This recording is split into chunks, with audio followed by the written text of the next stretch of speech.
শীতকাল মানেই হচ্ছে পিঠাপুলি খাওয়ার ধুম।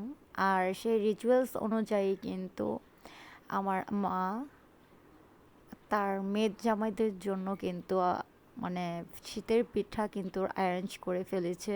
সো আলহামদুলিল্লাহ, আসসালামু আলাইকুম everyone, welcome back to my Riaz vlog video. আমার ভালোবাসা মানুষ সবাই কেমন আছো? আশা করি আলহামদুলিল্লাহ সবাই ভালো আছো। আলহামদুলিল্লাহ আমিও ভালো আছি। এখানে কিন্তু দেখতেই পারছো মেয়ের জামাইরা কিন্তু পিঠা খাচ্ছে। আর এটা হচ্ছে অলরেডি উইন্টার সিজন চলে আসছে, আর উইন্টার সিজন মানেই হচ্ছে পিঠাপুলি খাওয়ার ধুম। আর আমার আম্মার তো আলহামদুলিল্লাহ 4টা মেয়ের জামাই। সো সেই অনুযায়ী কিন্তু আজকে কিন্তু মানে ফার্স্ট অফ অল পিঠার অ্যারেঞ্জ করা হয়েছে। আর চলো তোমাদের সাথে আজকে শেয়ার করব।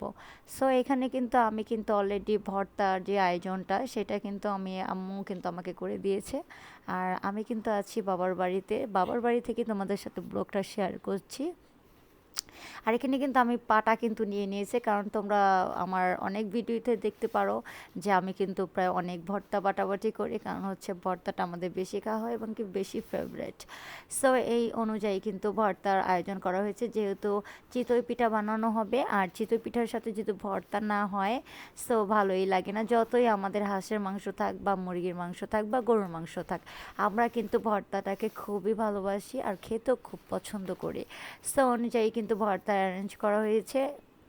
সো আমি কিন্তু অলরেডি বসে পড়েছি ভর্তা বাটার জন্য। আর এখানে কিন্তু প্রথমে আমি শুকনো মরিচটা কিন্তু ফাঁকি করে নিচ্ছি, কারণ হচ্ছে শুকনো মরিচটা যদি আমরা গরম গরম একটু ফাঁকি করি তাহলে কিন্তু ভর্তাটা মিহি হবে এবং খেতেও ভালো লাগবে। কারণ হচ্ছে যখন শুকনো মরিচটা মানে নিয়ে যায়, সেটা যেটা আমরা বলি ঠান্ডা হয়ে যায়, সো তখন কিন্তু বাটাটা ভালো করে আসে না।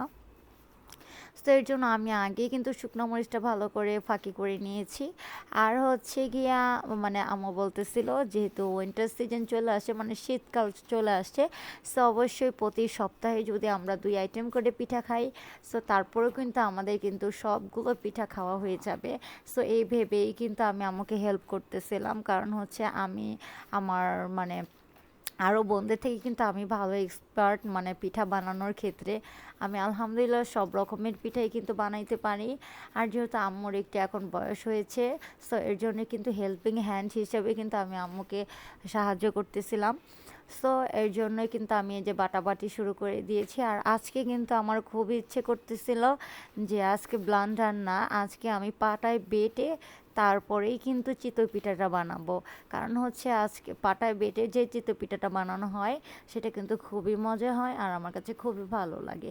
সো আমি এর জন্য আজকে কিন্তু পাটায় বেটে তারপরেই কিন্তু চাল করে নিব। যেহেতু গতকাল রাতেই কিন্তু চালটা ভালো করে ভিজিয়ে রাখা হয়েছিল, পিঠার চালটা, যাতে করে কিন্তু আমার বাটতে কষ্ট না হয়। সো এর জন্য, কারণ বাটার সময় একদম মানে যেন তাড়াতাড়ি করে বাটাটা চলে আসে। সো বন্ধুরা, যাই হোক, তোমরা যে পাটাটা দেখতে পাচ্ছ তোমাদের সাথে আরেকটা জিনিস শেয়ার করি। আর সেটা হচ্ছে এই পাটাটা হচ্ছে আমার দাদিরও তার শাশুড়ির পাটা, মানে হচ্ছে আমার বড় আম্মির পাটা। আর পাটাটা কিন্তু দেখো আলহামদুলিল্লাহ এখন পর্যন্ত কত ভারী এবং কত সুন্দর আছে। আসলে কি কথায় আছে না, যত্নেই রত্ন মিলে। কারণ হচ্ছে আমার আম্মু সব সময় সংসারের জিনিস খুব সুন্দর করে যত্ন সহকারে রেখে দিত, এবং কি আমাদের ঘরে সে পুরাতন অনেক জিনিস আছে যেটা আমার আম্মু খুবই যত্ন করে রাখতো। আর এখানে কিন্তু তোমাদের সাথে গল্প করতে করতে কিন্তু এই যে আমি মরিচ বাটাটা কিন্তু বেটে ফেলেছি।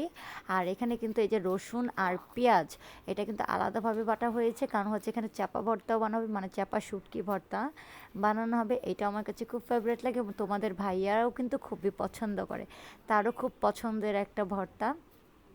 সো ফাইনাল বন্ধুরা, আমি কিন্তু এখানে 4 রকমের ভর্তা কিন্তু বানিয়ে ফেলেছি, তোমরা দেখতেই পারছো। আর এখানে কিন্তু এই যে অলরেডি আমি কিন্তু এই যে চাল বাটাবাটি করছিলাম, কারণ হচ্ছে আমি বলেছি ব্লান্ডার করতে হবে না, আমি চাল আজকে বেটেই তারপরে আমি পিঠা বানাবো, আমার খুব ইচ্ছে হচ্ছিল। সো এর জন্য। আর চলো বন্ধুরা, তোমাদের সাথে একটু একটু করে আমি সম্পূর্ণ ভিডিওটা শেয়ার করার চেষ্টা করব। আর তোমরা অবশ্যই আমার চ্যানেলটাকে সাবস্ক্রাইব করে না থাকলে সাবস্ক্রাইব করে আমার পাশে থেকো এবং লাইক করে পাশে থেকো। সো বন্ধুরা চলো। আর এখন কিন্তু এভাবে শুকনো করে বাটতেছিলাম, কারণ হচ্ছে আমি পরে কিন্তু এটাকে ডোর করব, মানে চিতই পিঠার যে ইটা হয়, ডোরটা হয়, সেটা আমি তৈরি করব, লবণ দেবো, সব কিছু দিব। সো ফাইনালি বন্ধুরা চলো, এখন কিন্তু আমার বাটাবাটি শেষ করে কিন্তু আমি বইসা পড়ছি। এই যে দেখো এখন কিন্তু লবণ দিচ্ছি, এখানে পরিমাণ মতো লবণ দেওয়া হচ্ছে আর সাথে দেওয়া হচ্ছে একটু একটু করে পানি। আর আমি এটার মেজারমেন্ট করতেছিলাম, আমি কমপ্লিট করে দিচ্ছি। সো এই যে আমার মাম্মাম ওমজা মাম্মামও কিন্তু সে কিন্তু অলরেডি আমার সাথে সাথে পিঠা বানানোর জন্য কিন্তু মানে হেল্পিং হ্যান্ড করতেছিল। আমি আমার আম্মুকে করতেছিলাম, সে আমাকে করতেছিল, মানে তার আম্মুকে হেল্প করতেছিল। আমি ওকে না করতেছিলাম, মাম্মি তুমি ধরো না, কারণ ময়লা আছে হাতে, পিঠেতে ময়লা ভরবে। সো কিন্তু আমার কথা আলহামদুলিল্লাহ, আমি কিন্তু যথেষ্ট এতটুকু বয়সে কিন্তু আমার কথা খুব শুনে। আর আমার একটা মাত্র মেয়ে বলে কথা। সো এর জন্য আমি চাই না ও কষ্ট পাক বা ও কান্না করুক। সো এর জন্য ওর হাতে একটু পানি দিচ্ছিলাম। আর এখানে কিন্তু এই যে আমার ডোরটা কিন্তু আলহামদুলিল্লাহ তৈরি হয়ে গিয়েছে। দেখো, তোমাদের সাথেও শেয়ার করার চেষ্টা করছি। দেখছো, পাটায় বেটে নিয়েছি, তারপরও কত সফট হয়েছে, মানে খুব সুন্দর হয়েছে।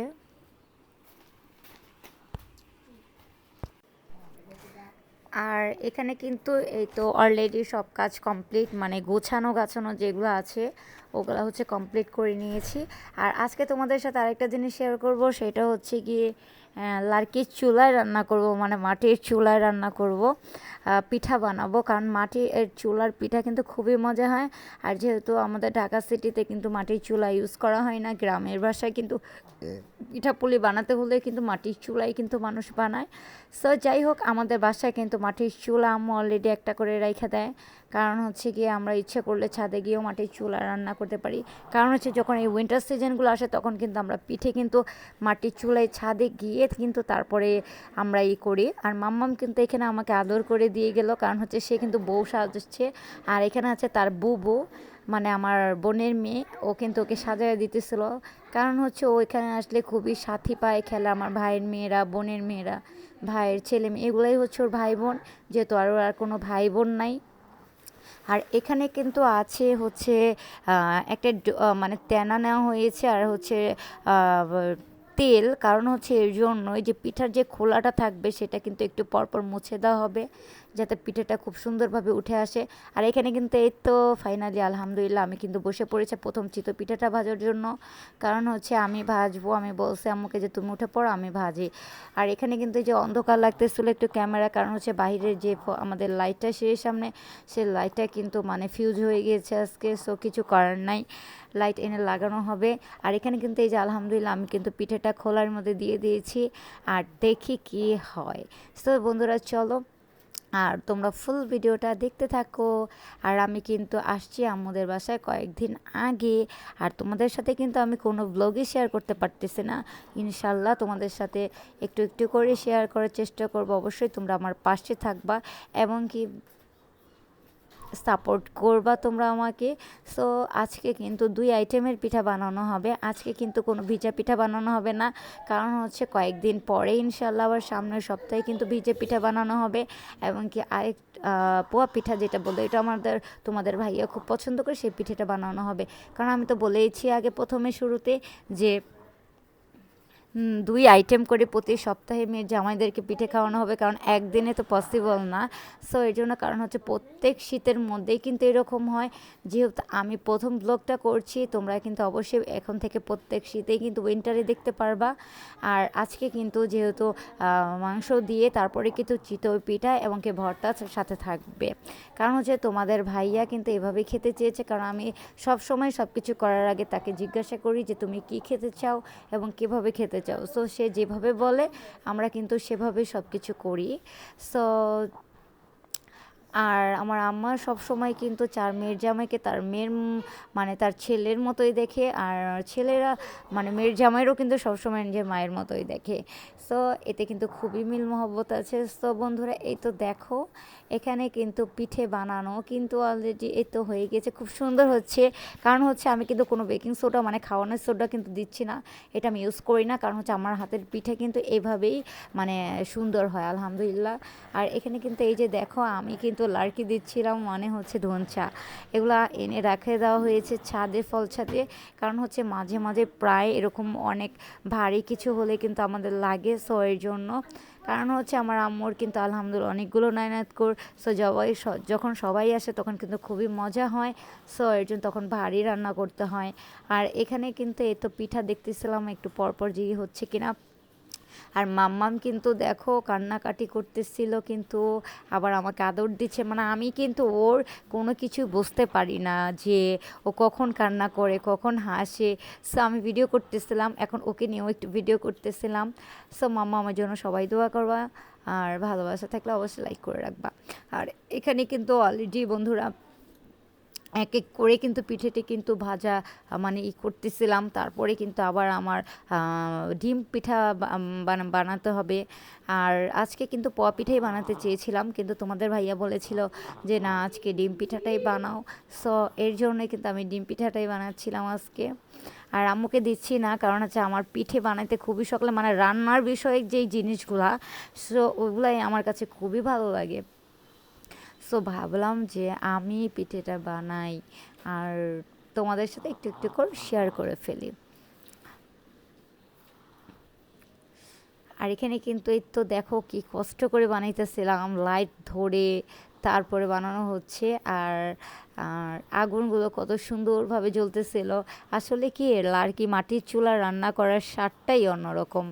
তোমরা বিরিয়ানি বলো, যেটাই বলো না কেন, পিঠে বলো, সব কিছুই ভালো লাগে মাটির চুলার। আমরা যতই সিলিন্ডারে রান্না করি না কেন, মাটির চুলার মতো স্বাদ আমরা কখনোই পাবো না। সো এই তো আমি কিন্তু এক আপ করে দিয়ে দিচ্ছিলাম। আর এখানে কিন্তু তোমার 1 কেজি চাল কিন্তু ভিজানো হয়েছিল, যেহেতু আজকে বড় আপুর মানে আমার বড় বোনের হাজব্যান্ডও আসবে। সো এর জন্য আবার আমার হাজব্যান্ড থাকবে, তারপরে সেজো বোনেরগুলো থাকবে। সো এই জন্য আমাদের ফুল টিম, মানে আমাদের বাসায় যে ফুল টিম আছে অনেক লোক, সো এরা সবাই কিন্তু আমরা আজকে অ্যারেঞ্জ করেছি সবার জন্যই চিতই পিঠা এবং কে হচ্ছে ডিম পোয়া পিঠা। তোমরা তো ভিডিওর প্রথমে দেখতেই পারলা যে 2 মেয়ের জামাই কিন্তু অলরেডি খাচ্ছিল বসে বসে। আর এখানে দেখো আগুনটা কত সুন্দর করে জ্বলতেছিল, আমি এতটুকু তাই তোমাদের সাথে শেয়ার করে আমার কাছে খুব ভালো লাগতেছিল। আর এখানে আমার ময়না বাচ্চা, আমার পাখিটা কিন্তু কুটকুট করে কিন্তু পিঠা খাচ্ছিলাম, বলতেছিলাম মাম্মি তোমার কি ভালো লাগে, বলতেছিল কি হ্যাঁ। তো আমি ভাবলাম যে আমি বলতেছি তোমাকে আমি প্রত্যেক দিন বানিয়ে দিব, বলে কি হ্যাঁ। আর এখানে কিন্তু আমার কিন্তু চিতই পিঠাটা ভাজা হয়ে গিয়েছে। আর এখানে কিন্তু এখন আমি তেলের যে পিঠাটা মানে ডিম পিঠাটা, সো ওইটা ভাজবো। আর চলো তোমরা দেখতে থাকো ভিডিওটা।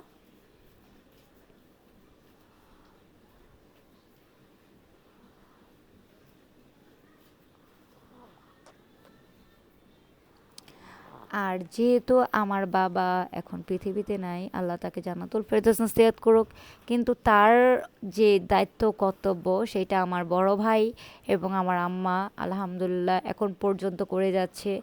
সে চায় না যে তাদের মেয়ে জামাই, যে 4টা মেয়ের জামাই, কখনো কোনো কিছুতে অপূর্ণতা থাকুক, যাতে তারা কখনো কষ্ট পাক বা কোনো কিছু। আমার আম্মাকে আল্লাহ পাক যতদিন হায়াতে বাঁচিয়ে রাখছে, অবশ্যই সে তার দায়িত্ব কর্তব্য কোনো ত্রুটি থাকবে না, সে অবশ্যই সব কিছু করবে, দায়িত্ব পালন করতে চায়। সো বন্ধুরা অবশ্যই তোমরা আমাদের ফ্যামিলির টিমের জন্য সবার জন্য দোয়া করবা, আশা করি। আর এখানে কিন্তু এই যে দেখো তেলের পিঠাটা দিচ্ছিলাম এই কাপটা দিয়ে, আর এটা দিয়ে কিন্তু আমার পিঠেটা কিন্তু কেমন জানি ছোট হয়ে গিয়েছে। আর তেল কিন্তু একদম কড়াই ভরা বুড়বুড় করে উঠেছে। সো আমি এখন কিন্তু কাপটা চেঞ্জ করে নিব, কারণ হচ্ছে এই কাপের জন্যই কিন্তু আমার পিঠেটা একদম চারপাশে কিন্তু এই যে বুড়বুড় দিয়ে তেল বেশি হয়ে গিয়েছে এবং কি এই যে ছাড়া হয়ে যাচ্ছে। সো মাঝখানে যে পিঠেটার চারপাশে এগুলো গুঁড়ো হয়ে যাচ্ছে। সো এর জন্য কিন্তু আমি কাপটা চেঞ্জ করে নিব, কাপটা চেঞ্জ করলেই সব কিছু ঠিক হয়ে যাবে।